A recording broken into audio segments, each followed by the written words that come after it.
अब मैं कुछ चीज़ें पढ़ के बता रही हूँ जिससे कि आपको समझने में बहुत आसान हो जाए। ये मैंने नोट्स कुछ बनाया है, मतलब असाइनमेंट। एक तो तांडव और लास्य के बारे में ज़रूर से पढ़ लीजिएगा क्योंकि वो अक्सर पूछा जाता है।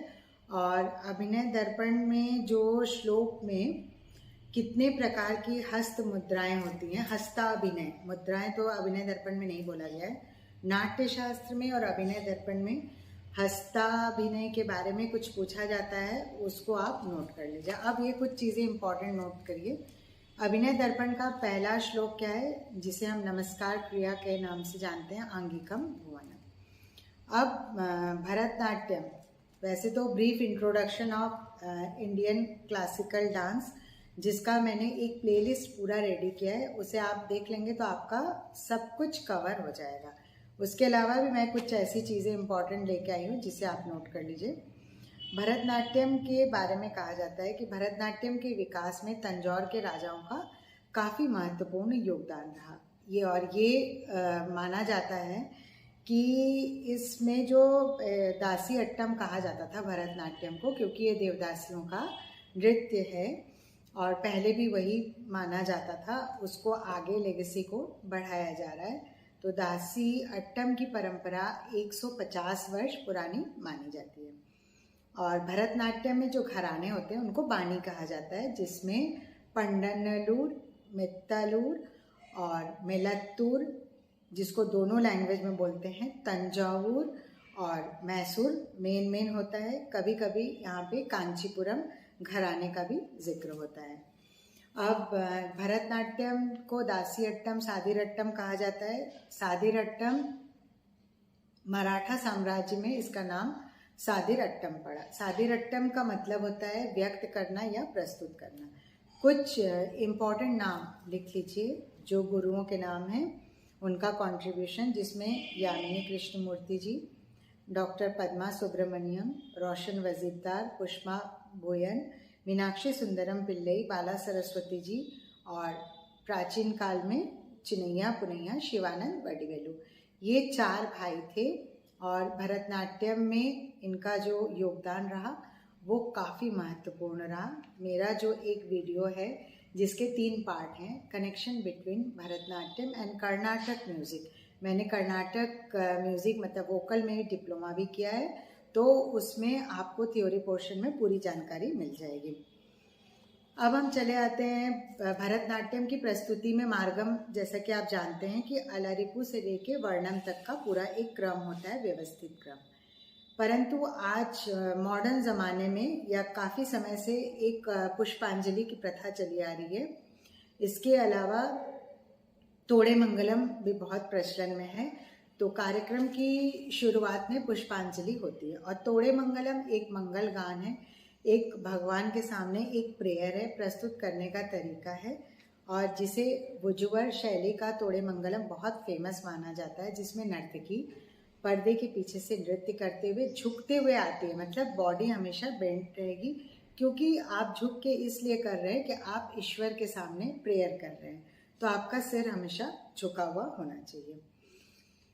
तोड़े मंगलम के बारे में एक चीज़ ये कहा जाता है कि रमैया पिल्लई जी, जो कि सराफोजी के दरबार में, जहाँ पे निरूपण पद्धति के बारे में बात होती है, निरूपण पद्धति में एक ही राग में कई आइटम्स चलते थे और घंटों परफॉर्मेंस होता रहता था, ये उनके दरबार में होता था।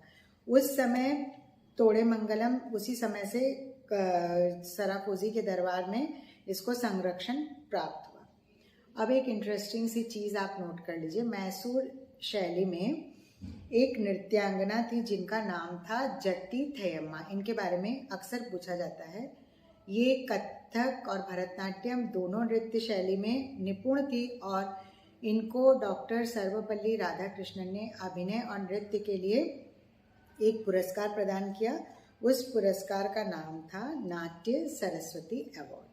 तो इसको आप लिख लीजिए, ये बहुत काम आने वाला है। इसके अलावा सबसे पहले जब मॉडर्न ज़माने में भरतनाट्यम की बात होती है, मतलब आज़ादी के बाद, डॉक्टर पद्मा सुब्रमण्यम का कंट्रीब्यूशन तो हम जानते हैं, लेकिन उनसे पहले रुक्मिणी देवी अरुंडेल और ई कृष्ण अय्यर जी का कंट्रीब्यूशन भूला नहीं जा सकता है, क्योंकि एंटी नॉच मूवमेंट, जब अंग्रेज़ों ने देवदासी प्रथा के ऊपर प्रतिबंध लगाया और स्टेज पे परफॉर्मेंस एकदम बंद हो गया, उस समय इन लोगों ने शास्त्रीय नृत्य, भरतनाट्यम और अन्य शास्त्रीय नृत्य उस समय जो होते थे उनको फिर से पुनर्जीवित करने के लिए अथक प्रयास किया। रुक्मिणी देवी अरुंडेल जी की जीवनी में सब कुछ लिखा हुआ है। उनका डेट ऑफ बर्थ पूछा जाता है, उनकी मृत्यु तिथि पूछी जाती है और उनका इस सब कुछ फरवरी से रिलेटेड है, तो बहुत ध्यान से उसको पढ़ लीजिएगा। यहाँ भरतनाट्यम में जो मॉडर्न ज़माने में ड्रेस डिज़ाइन किया गया वो रुक्मिणी देवी अरुंडेल जी द्वारा किया गया। वो भरतनाट्यम की गुरु मानी जाती हैं, उन्होंने कला क्षेत्र की स्थापना की। तो इसके बारे में भी आप डिटेल में पढ़ लीजिएगा। अब हम चले आते हैं नाट्य शास्त्र के बारे में कुछ बेसिक चीज़ें, कि नाट्य शास्त्र में क्या पूछा जाता है, क्या आता है। इतना बड़ा नाट्य शास्त्र है जिसके 4 भाग हैं। क्या ये पॉसिबल है कि कम समय में सारे नाट्य शास्त्र को कवर किया जाए? नहीं, वो पॉसिबल नहीं है।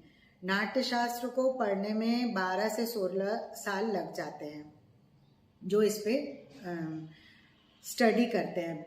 नाट्य शास्त्र के बारे में कहा जाता है कि भरत मुनि ने इसकी रचना की और इसमें जो है वो 6000 श्लोक है, ऐसा माना जाता है।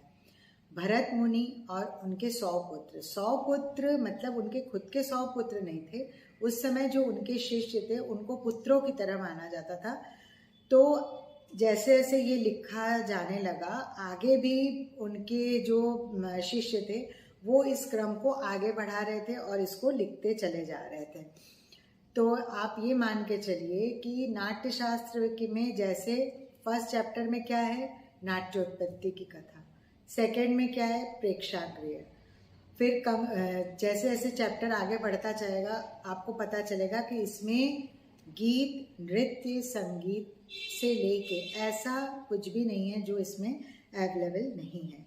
मैं बहुत आसान शब्दों में समझा रही हूँ क्योंकि कुछ लोगों को थोड़ा सा कन्फ्यूजन होता है। किसी ने BHU से थ्योरी पढ़ा है तो किसी ने दूसरी जगह से। तो मेरी कोशिश ऐसी रहेगी कि एक आसान वे में मैं आपको समझाऊं ताकि कोई कहीं का भी स्टूडेंट हो तो उसे समझ में आ जाए। तो आप कंफ्यूज बिल्कुल मत होइए। नाट्य शास्त्र में सिर्फ कंटेंट पूछे जाते हैं।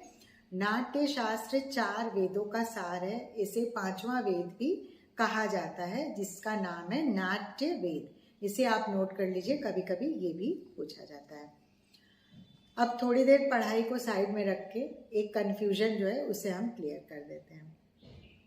कन्फ्यूजन ये है, कुछ लोग ये जानना चाह रहे थे और कुछ लोगों ने क्वेश्चन भी किया कि मैम मैंने जैसे प्रभाकर किया है या विशारद किया है या किसी भी परफॉर्मिंग आर्ट सब्जेक्ट में, तो एक सब्जेक्ट से किया है तो मुझे कथक हो या भरतनाट्यम हो किस में एडमिशन मिलेगा। तो थोड़ा सा कन्फ्यूजन मैं क्लियर कर देना चाहती हूँ कि BPA में जब आप सब्जेक्ट लेके जो पढ़ रहे हैं, जो आपका ऑनर्स सब्जेक्ट रहेगा उसी में आप मास्टर्स कर सकते हैं। लेकिन अगर आपने म्यूज़िक सब्जेक्ट से ऑनर्स नहीं किया है तो जिस सब्जेक्ट में आपके पास रिजल्ट है, मतलब जिसका आपने एग्ज़ाम दिया है, जितने ईयर्स को कंप्लीट किया है उसके हिसाब से डिसाइड होगा कि आप PG में एडमिशन मिलेगा कि आपको ग्रेजुएशन में मिलेगा। क्योंकि PG में 15-16 सीट होती है, हो सकता है कि 1-2 सीट बढ़ जाए। हम BHU की बात कर रहे हैं तो हो सकता है कि 1-2 सीट बढ़ जाए। तो पहले जिनका कोटा है उनका एडमिशन होगा, जिसमें फॉरेनर हैं और ST SC है, साथ में OBC है। ये होने के बाद फिर जनरल कैटेगरी वालों का एडमिशन होता है। तो कंफ्यूज होने की ज़रूरत नहीं है। अगर आपने डांस भरा है तो आपका डांस ही आएगा। पहले आपको थ्योरी कंप्लीट करके 50% मार्क्स लाने होंगे माइनस मार्किंग में। जब आपका 50% हो जाएगा तब आपको प्रैक्टिकल के लिए बुलाया जाएगा, चाहे वो आप कथक हो या भरतनाट्यम हो। BHU में सिर्फ 2 ही डांस सिखाया जाता है, बाकी डांस की सुविधा यहाँ पे नहीं है। तो जब आपको कथक भरतनाट्यम में बुलाया जाएगा तो आपके पास काफ़ी समय रहेगा प्रैक्टिकल की तैयारी करने के लिए। उसमें ताल वगैरह सब पूछा जाएगा।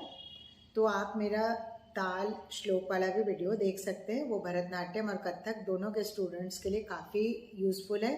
खास करके श्लोक वाला दोनों सेक्शन में सेम है, चाहे वो भरतनाट्यम हो या कथक हो।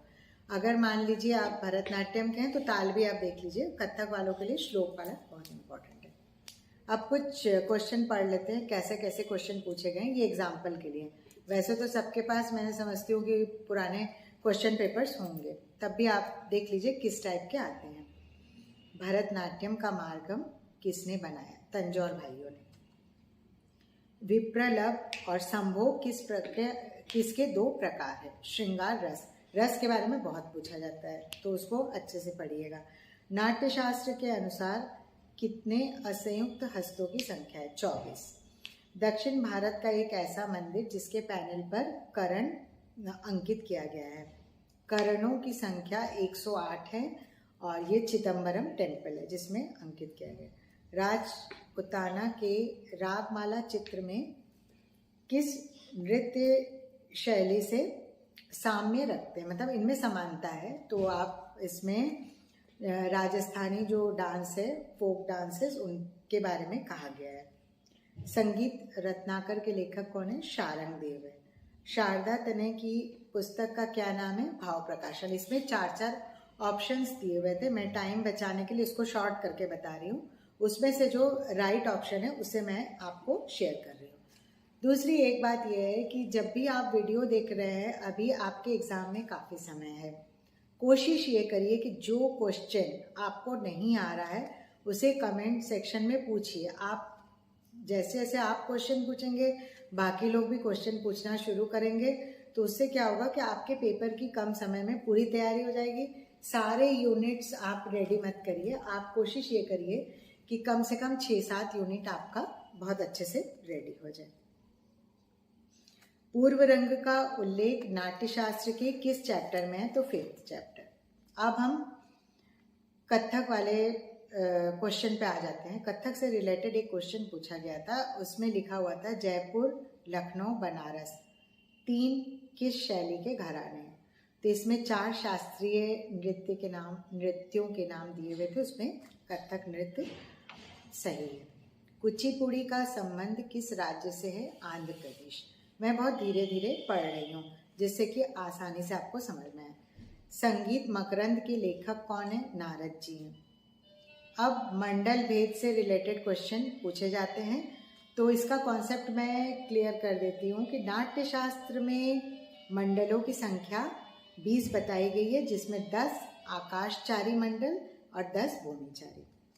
अभिनय दर्पण में स्थानक, मंडल, प्रेंखड़, प्रेरित, आलीढ़, प्रत्यालीढ़, स्वास्तिक, मोटित, समसूची और पार्श्व सूची, इनकी अलग नाम है, अलग संख्या बताई गई है।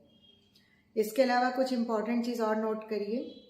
अभिनय दर्पण के अनुसार, इसके साइड में लिख लीजिए, अभिनय दर्पण के अनुसार चारी भेदों की संख्या 8 है, जिनके नाम नोट कर लीजिए।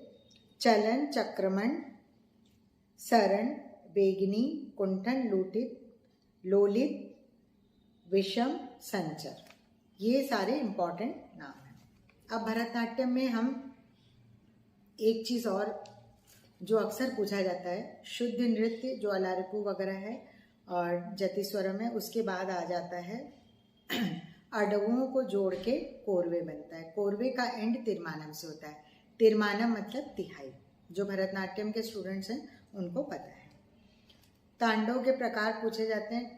तांडव 7 प्रकार के हैं, जिनके बारे में अभिनय दर्पण में लिखा हुआ है। लास्ट से 10 प्रकार हैं, उनके बारे में भी अभिनय दर्पण में लिखा हुआ है। कॉमन जो पूछा जाता है तांडवों का नाम, वो आप नोट कर लीजिए। आनंद, संध्या, उमा, गौरी, त्रिपुर, संहार और कालिका। ठीक है। अब आपके सिलेबस में जो नाट्य, नृत्य और नृत्य दिया हुआ है वो नटन भेद की क्रिया के अंतर्गत आता है। इसके अलावा सभा लक्षण, पात्र लक्षण, नर्तकी के लक्षण, नर्तकी के गुण, दोष, किंकिणी लक्षण, ये सब कुछ इसमें पूछे जाते हैं।